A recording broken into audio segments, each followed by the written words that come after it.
లక్ష్మీపల్లి అనే గ్రామంలో 40 రోజుల క్రితం ఒక బీఆర్ఎస్ పార్టీ నాయకుడు, లక్ష్మీపల్లి అనే గ్రామంలో బీఆర్ఎస్ పార్టీ నాయకుడు శ్రీధర్ రెడ్డి చనిపోయాడు. శ్రీధర్ రెడ్డి గారు చనిపోయినప్పుడు వాళ్ళ తండ్రి గారు శేఖర్ రెడ్డి గారు స్వయానా డీజీపీ గారి దగ్గరికి మేము ముగ్గురం పోయి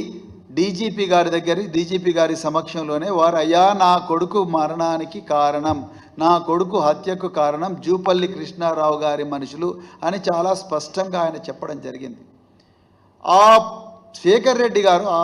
చనిపోయిన శ్రీధర్ రెడ్డి గారి తండ్రి శేఖర్ రెడ్డి గారు డీజీపీ ఆఫీసుగా ఎదురుగా పత్రికా విలేకరుల సమావేశంలో నేను చెప్పిన దానికి నేను కట్టుబడి ఉన్నా, నేను ఇప్పటికి కూడా చెప్తున్నా, నా కొడుకు మరణానికి కారణం ఎక్సైజ్ శాఖ మంత్రి జూపల్లి కృష్ణారావు గారి మనుషులే అని